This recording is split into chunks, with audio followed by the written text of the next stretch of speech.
Hello, everyone. The question is simple. Will Trump intervene in Iran's unrest?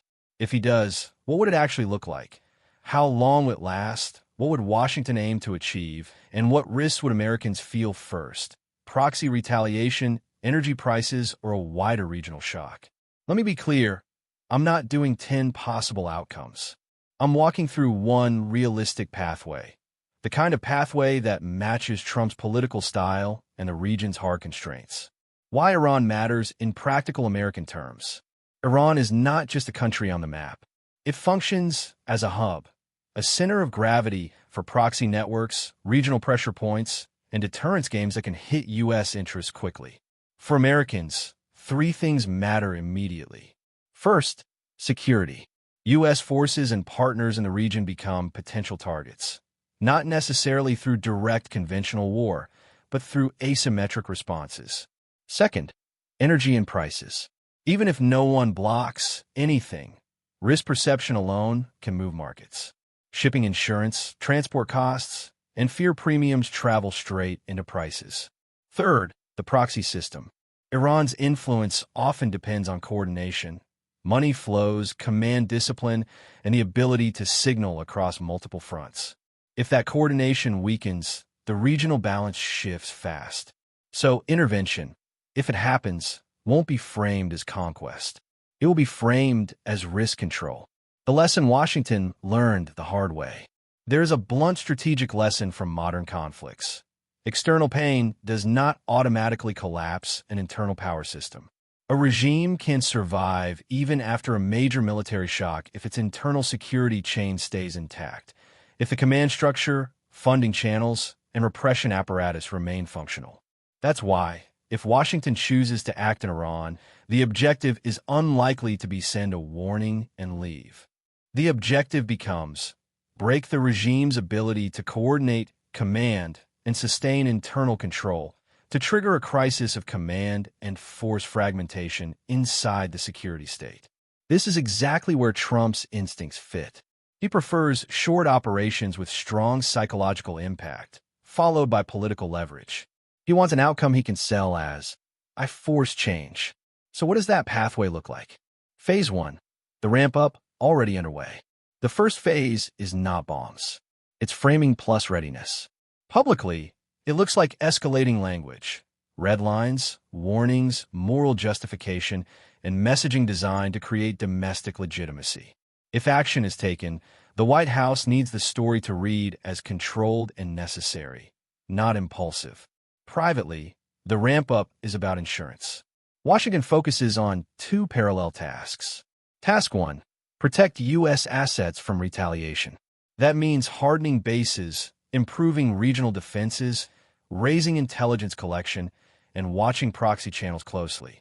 Task 2, build a political corridor where action can happen quickly without triggering a long war. The goal is speed and control, because once escalation begins, time becomes expensive. There is also an information dimension. When a regime uses blackouts and censorship during unrest, it tries to isolate the protest and hide the scale of repression. That usually triggers outside pressure, documentation, communication support, and international framing.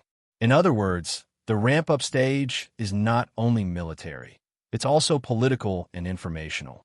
This is why I say the first phase is already in motion. You see the narrative harden, the readiness rise, and the corridor of possibility widen. Phase 2, the strike window, short, high impact. If Trump authorizes force, he will likely seek a short strike window, days, not weeks. The strike would not be about controlling territory. It would be about creating an internal effect. 1. Break the myth of invulnerability at the top. Authoritarian systems rely on inevitability. The middle levels obey because they believe the top is untouchable and permanent. When that belief cracks, obedience becomes conditional. 2. Trigger a crisis of command. The critical point is coordination. If the system stops acting like a single machine, it starts acting like competing fragments. Orders travel slower. Units interpret signals differently. Loyalty becomes transactional. 3. Shift fear from the street to the apparatus. Regimes win when citizens feel isolated and helpless. Regimes weaken when the apparatus itself feels uncertainty about tomorrow, about protection, and about accountability after the shock. This is what people loosely call decapitation, but the operational reality is more precise, a crisis of command and coherence. Now here is the part many viewers miss. After an external shock, regimes often respond with maximum internal force first. They try to recreate unity through repression. They try to seal cracks by tightening the screws. So the real test is not whether the regime becomes angrier. The test is whether the strike creates cracks that repression cannot seal. And the decisive variable becomes the same in almost every case. The behavior of the middle layer, the commanders, administrators, logistics officers, and local security managers who make repression function on the ground. They are rarely ideologues. They are often pragmatic. They obey while they believe the system will protect them. When that belief weakens, the machine starts to leak through hesitation, sabotage, or quiet neutrality. If that middle layer begins to doubt, the regime can still look strong, but becomes weaker in the only way that matters. It loses reliable control. Phase 3. The retaliation corridor, 10 to 20 days of peak risk. Even a short strike creates a response logic. A regime under pressure often feels it must restore deterrence, especially if it fears looking weak internally. This is the most dangerous period, roughly 10 to 20 days after the first strike, when retaliation risk is highest. Iran's most likely response mechanisms are asymmetric: proxy activity, harassment of shipping, cyber pressure, and political escalation through regional channels. From Washington's perspective, the mission is containment. Keep the response inside a narrow corridor. This is where Trump's incentives are very clear. He wants to avoid a long war. He wants to avoid U.S. casualties. He wants to avoid a shock that hits gas prices and domestic confidence. So he needs the retaliation phase to end quickly with one of two outcomes. Retaliation remains symbolic or fails, and Washington claims deterrent success. Or retaliation triggers limited follow-up, and Washington uses that escalation as leverage to open a concession window. Either way, Trump will try to close the hot phase in about 2 to 3 weeks after the strike begins. That is the window where the story still reads Operation, not New War. Inside Iran, those same weeks are usually chaotic. Intensified repression, heavier information control, louder propaganda, and at the same time, behind the scenes, quiet elite bargaining about survival.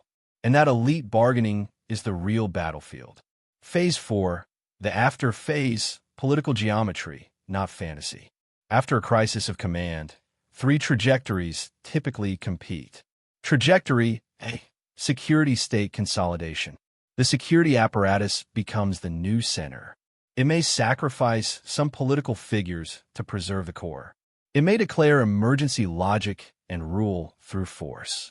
This is often the immediate reflex. Trajectory B. Elite bargain and control transition.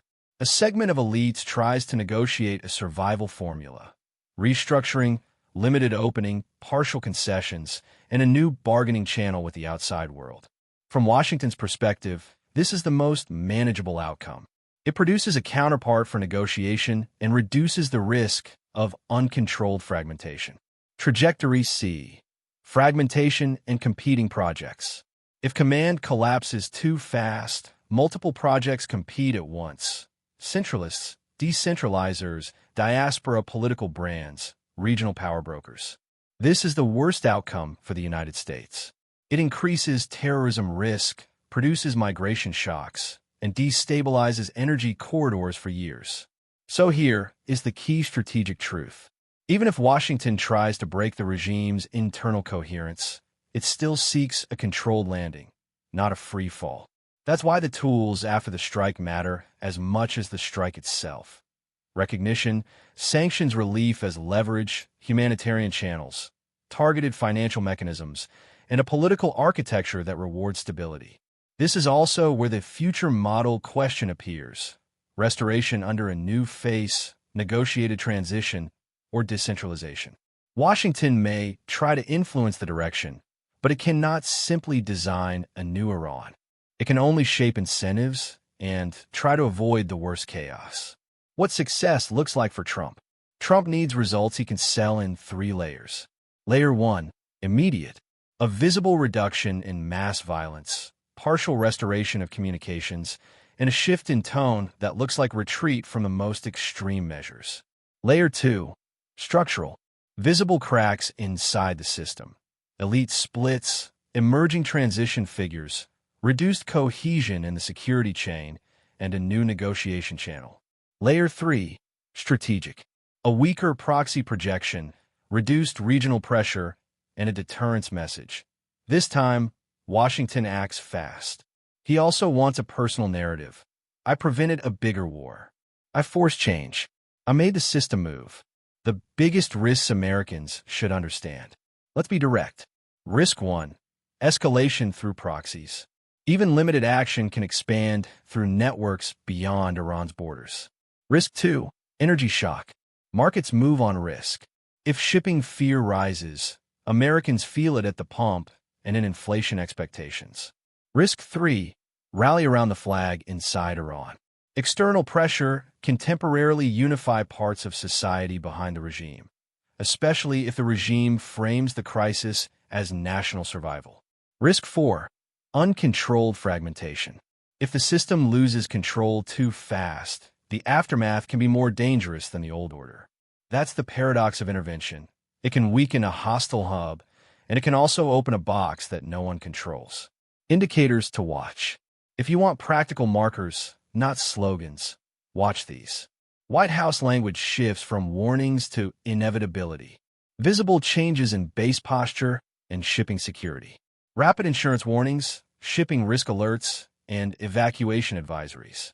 Proxy activity spikes in the region. Tight, fast coordination signals from key allies. These indicators don't guarantee action, but they show readiness and intent patterns. Final thought. If Trump intervenes, it likely follows a Trump-style template. Short strike window, high psychological impact, rapid containment, then political leverage to shape the aftermath. The real objective is not territory. It's control of outcomes, a crisis of command inside the regime, reduced proxy reach, and a new political geometry that Washington can work with. Thanks for watching. Subscribe if you want clear geopolitical analysis without illusions.